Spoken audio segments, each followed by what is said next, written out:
투미TV 시청자 여러분 안녕하세요. 부동산 성공투자의 미래 김재경 소장입니다. 안녕하세요. 경매 DJ 박두진입니다. 방금 전에 영상에서는 저희가 이제 경매에 대한 기본적인 내용들 한번 하지 않았습니까? 이 영상에서는 경매에 대한 절차들에 대해서 한번 얘기해 볼까 해요. 네. 그러면 경매에 대한 절차들 한번 쭉 설명해 주시기 바랍니다.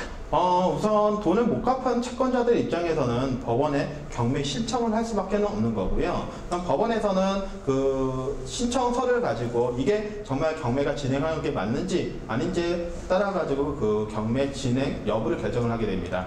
만약에 정말 돈을 못 갚은 게 맞다, 경매 진행을 할 것이고요. 그러면 등기부에 경매 개시 결정을 기재를 하게 됩니다. 그 다음에 법원 집행관을 통해 가지고 부동산 경매 물건에 대한 현황조사와 감정평가, 그 다음에 매각 물건 명세서를 작성을 해가지고 비치를 하라고 명령을 하게 됩니다. 그러면 그걸 기초로 해서 일반인들이 그 물건에 대한 현황, 감정평가, 그 다음에 어떤 문제가 있는지에 대한 권리 분석을 통해 가지고 경매를 실시하게 되죠. 그럼 경매 실시는 어떻게 하냐? 인터넷으로 하는 게 아니라 각 법원 입찰장에 가가지고 수기로 해가지고 기일 입찰표를 작성을 하게 됩니다. 그 기일 입찰표를 작성을 하고 입찰을 하게 되면은 거기에 대한 당일날 이 해당 물건에 대한 몇 명의 입찰자가 참가를 했는지 여부를 확인을 하고 최고가 입찰 금액을 호명을 했을 때 본인이 낙찰을 받았다. 그러면은 거기에 대한 허가 결정을 받고 그 다음에 일정 기간 이후에 잔금을 납부하는 법원에 일정 명령을 하게 됩니다. 잔금 납부하게 되면 소유권을 취득하게 되는 거예요.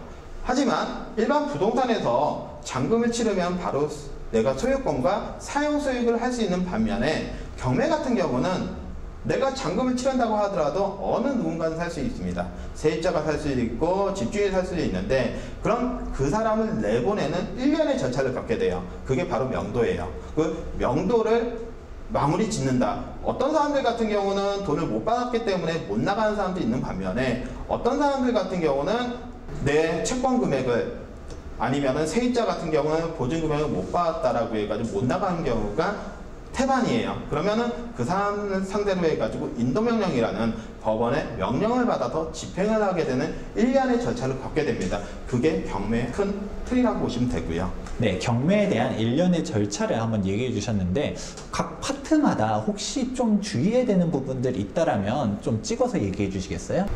경매 개시 결정일 이후에 법원에서는 채권자, 세입자들 상대로 해가지고 당신 돈이 얼마 있느냐 그거에 대한 신고를 하라고 명령을 하게 됩니다. 그게 배당 요구 종기라고 해요. 이게 세입자라든지 채권자들한테는 상당히 중요한 날이거든요.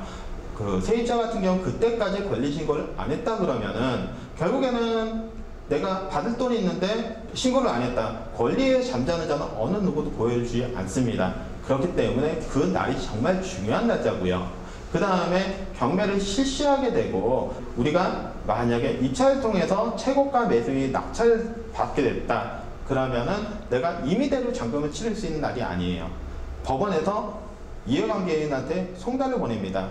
송달을 보내가지고 일주일 동안 누가 얼마의 낙찰을 받았는지에 대해서 이의제기하라고 통보를 합니다. 그러면 아무 이의제기가 없다. 그러면 거기에 대해서 확정을 해가지고 30일 이내에 잔금을 납부하라고 통보를 해요. 그러면 대금 지급 기일 이내에 잔금을 치러야 되는데 잔금을 치르게 되면 먼저는 소유권을 취득을 하게 되는 거죠. 네, 일단은 지금 경매 개시하고서 그런 부분에 대해서 얘기해 주셨는데 우리가 사실 경매할 때 가장 중요한 부분 아마 시청자 여러분들도 생각할 텐데 가장 이제 경매 내가 입찰할 때가 가장 중요하지 않을까요? 사실상 입찰을 내가 얼마를 써야지 입찰 받을 수 있고 사실 마음만 같았으면 최저가 쓰고 싶잖아요. 네, 맞아요. 근데 최저가를 썼을 때 내가 될까 안 될까 약간 좀 눈치 싸움도 있을 것 같고요. 그리고 가장 또 중요한 게 시세 권리 분석이라고 하죠. 권리 분석 명확하게 해가지고 내가 과연 이게 싸게 산 줄 알고서 입찰을 했는데 알고 보니 시세가 더 싸. 그럼 잘못 분석한 거잖아요. 이런 부분들에 대해서도 사건 사고가 좀 많을 것 같은데 어떤가요? 결국에는 경매가 시대보다 싸게 사는 목적으로 입찰에 참여해서 낙찰을 받는 건 맞지만은 첫 번째 방금 김재경 소장님께서 말씀하신 것처럼 권리 분석을 잘못해가지고 낙찰대금 별도로 세입자에 대한 전세 보증 금액을 떠안는다든지 아니면은 체납 관리비가 과다해서 내가 낙찰 받음으로 해가지고 인수할 수 있는 금액이 늘어감으로 해가지고 결국에는 시세보다 아니면 일반 금매보다 더 비싸게 사는 경우도 발생을 할 수가 있습니다. 어떤 물건 같은 경우는 내가 1억에 시세가 1억 5천짜리를 1억에 받았다고 좋아했는데 세입자가 보증금액을 못 받아가지고 1억을 인수하는 사례들도 있어요. 그런 것들은 내가 권리 분석을 잘못했을 때 발생할 수 있는 사건 사고이기 때문에 우선은 입찰하기 전에 제일 중요한 게 첫 번째는 권리 분석, 두 번째는 시세를 정확하게 파악을 해가지고 내가 여기에 이 정도 금액으로 해가지고 권리 분석을 깨끗이 정리할 수 있는지를 파악을 해가지고 입찰 가는 게 제일 중요할 것 같습니다. 네. 이제 경매 같은 경우 봤을 때 일단 시세보다 싸게 살려면 당연히 시세를 일단 먼저 파악해야 되는 건 기본일 거고요. 하지만 또 역시 얘기하셨던 것처럼 권리 분석 대단히 중요한데 우리가 권리 분석 잘못했다가 경매에서 사건 사고 터지는 위험한 사례들도 다음 영상에서 또 준비한 게 있으니까 또 이어서 시청해 주시면 좋을 것 같고요.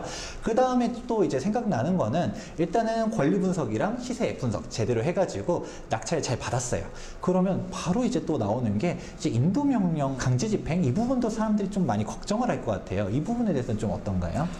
우선 경매의 꽃은 명도라고들 합니다. 우리가 아무리 좋은 금액의 낙찰을 받고 아무리 시세보다는 훨씬 더 저렴한 금액의 낙찰을 받는다고 하더라도 제일 중요한 거는 그 부동산을 내가 원하는 입맛에 맞게끔 사용을 해야 되는 게 목적인데 누군가 살고 있기 때문에 결국에는 안 나가고 명도 소송을 한다든지 인도명령으로 해가지고 내보내는다든지 내보내면서 부동산에 대한 하재가 발생할 수도 있고 문제가 발생할 수도 있기 때문에 그래서 경매를 통해 가지고 싸게 낙찰받고 그 다음에 빠른 시간 내에 명도라든지 인도명령을 받아가지고 내보내는 게 어떻게 보면 가장 중요하다고 볼 수 있겠죠. 네, 이제 뭐 명도 같은 경우는 사실 잘 안 나가면 또 어떻게 내보내나 이제 잘 안 해본 사람들 같은 경우는 고민도 많이 될 것 같고 기간도 오래 걸리지 않을까 싶기도 하고 비용은 어떨지 이런 부분에 대해서도 사람들이 참 고민이 많을 것 같아요. 예, 맞아요. 부동산 경매를 하면서 제일 부담스러워하는 게 명도거든요.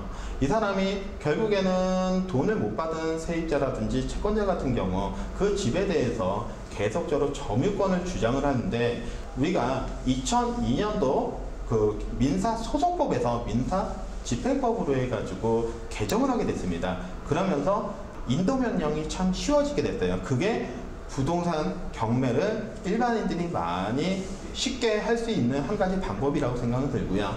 그래서 예전에 명도소송으로 해가지고 1년, 2년 시간이 소요가 됐던 게 지금 잔금일 이후 보통 3개월 내에 인도명령 통해서 내보낼 수가 있습니다.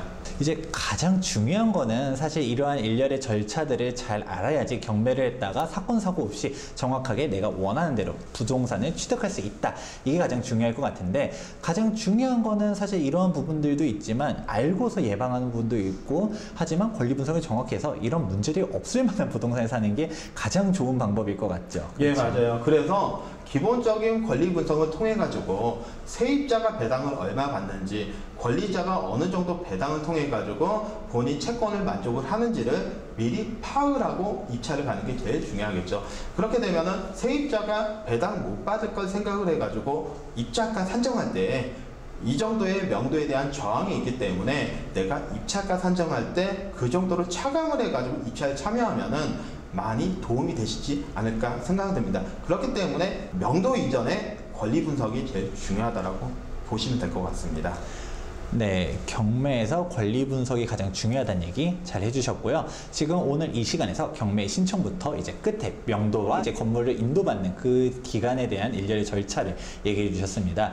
지금 경매 같은 경우는 사실 개인이 들어가도 이제 좋은 부분들도 있지만 혹시라도 잘못하면 어떡하나 이렇게 고민되는 부분들도 있을 거예요. 지금 하단에 우리 경매 DJ님의 연락처가 있으니까 혹시라도 경매에 대해서 궁금한 부분 아니면 이체 들어가려는데 어렵다 싶으면 저희 전문가한테 연락 주시면 좋고요.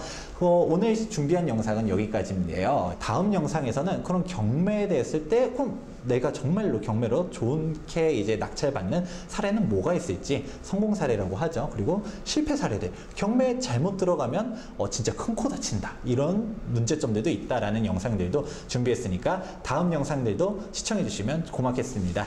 좋아요와 구독하기 꼭 해주시고요. 저희 지금까지 김지경 소장과 경매 DJ 박두진이었습니다. 네, 감사합니다. 감사합니다.